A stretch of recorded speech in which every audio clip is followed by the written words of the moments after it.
Donc, jusqu'à maintenant, nous avons montré comment utiliser les chaînes de caractères en C++.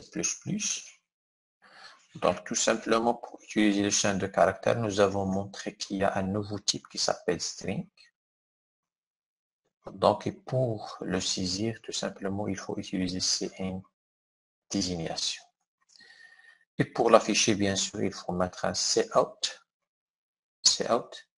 désignation. Alors, le résultat obtenu jusqu'à maintenant est le suivant pour l'application de gestion d'état de stock. Donc, il y a deux parties ici, la partie saisie de données. Bien sûr, il y a une partie calcul qui est cachée. Et finalement, un affichage de l'état de notre stock. Alors maintenant, nous allons faire la suite. Donc, jusqu'à maintenant, on connaissait quoi un type de données primitif ou bien une chaîne de caractères. La suite maintenant, c'est d'introduire le concept de condition. Donc, c'est vrai, nous avons déjà fait ça en C++, mais nous allons essayer de faire un petit rappel avec C++. Alors, par exemple, on sait pour introduire le concept de condition, donc ici, il s'agit d'un programme qui demande à l'utilisateur d'entrer une moyenne. Ici, la moyenne, elle est supérieure à 12, donc j'affiche validé, sinon j'affiche non validé. Alors ici, si cela, je fais ce travail, sinon je fais un autre travail, est exprimé dans la programmation en utilisant ce qu'on appelle les conditions, et en particulier avec le mot-clé if. Donc le if, pour utiliser, il faut respecter la syntaxe. Donc il faut utiliser if minuscule, et après penser à mettre des parenthèses, et à l'intérieur des parenthèses, bien sûr, il y a ce qu'on appelle la condition. Donc, si la condition est vérifiée, je vais faire un travail ayant un début et une fin. Sinon, je fais un autre travail qui a un autre début et une autre fin. Alors ici, c'est l'ensemble de tâches ou bien d'instructions à exécuter si la moyenne est supérieure ou égale à 12.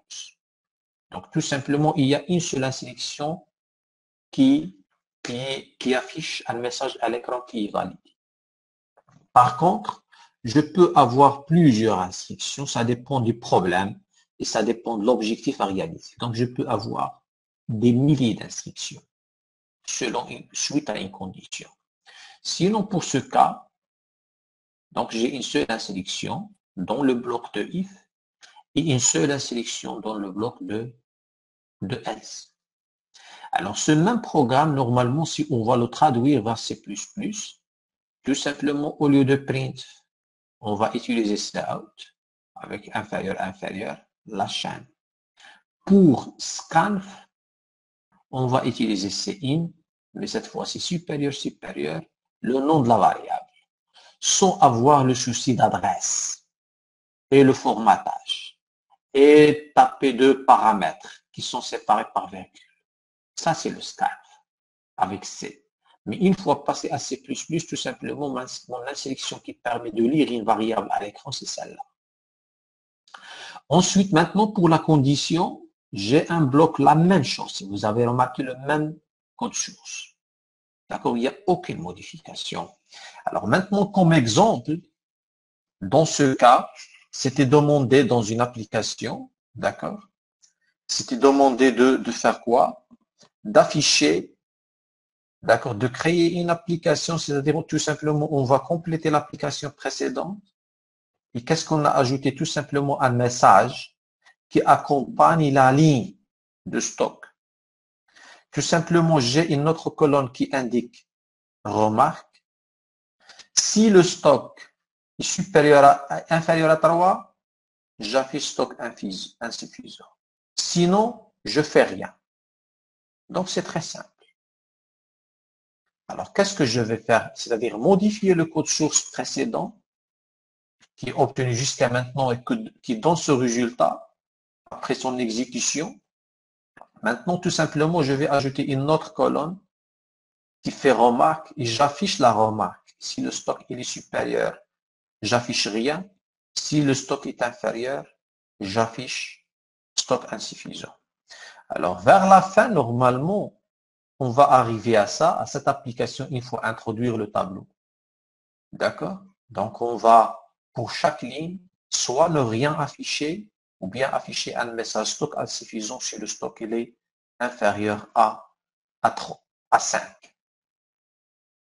Alors, qu'est-ce que je vais mettre ici? C'est-à-dire, le stock est inférieur strictement à 5, j'affiche stock insuffisant.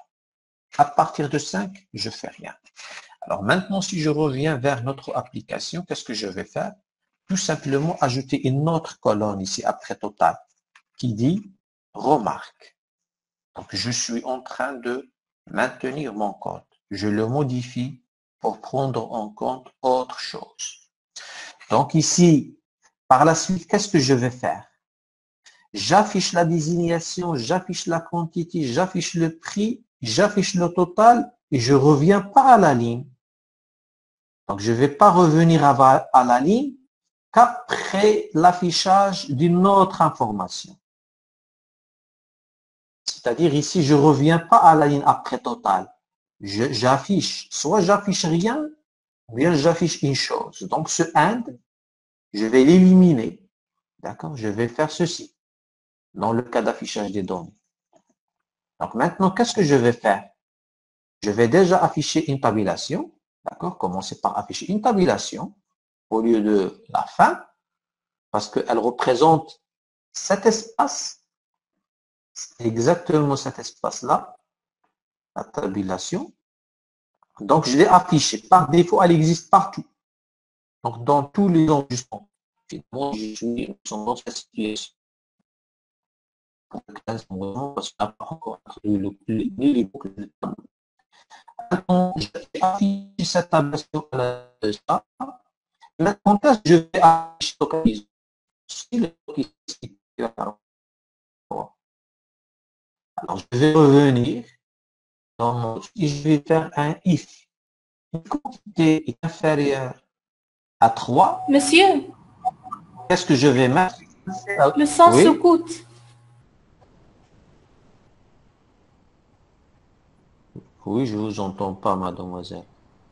Est-ce que l'écran est partagé? Oui, est-ce que vous avez des questions? Oui. Alors, qu'est-ce que je vais faire maintenant? Je vais tout simplement faire un test. Si la quantité est inférieure à 3, qu'est-ce que je vais mettre? Je vais afficher un message stock insuffisant. Else, qu'est-ce que je vais faire? Rien faire. Ou bien rien faire, normalement, je vais tout simplement, je ne vais pas afficher. Alors, si la quantité est inférieure à 3, j'affiche stock insuffisant et je reviens à la ligne. Par contre, sinon, je vais tout simplement rien afficher. Si vous voulez dire, on fait ça. Rien afficher et revenir à la ligne. Donc, c'est exactement ça. Alors, qu'est-ce que je vais faire maintenant? Si je vais exécuter bien sûr mon application, je vais avoir exactement le résultat demandé. C'est-à-dire la désignation, je vais la taper. Je vais taper une quantité inférieure à 3. Je vais mettre un Monsieur, prix de 1500 et j'affiche normalement qu'il s'agit d'un stock insuffisant. Donc, si vous voyez, j'ai répondu exactement à mon objectif, c'est-à-dire celui-là, afficher un message qui indique que le stock est insuffisant. Donc voilà pour cette démonstration de conditions et par la suite nous allons voir les boucles.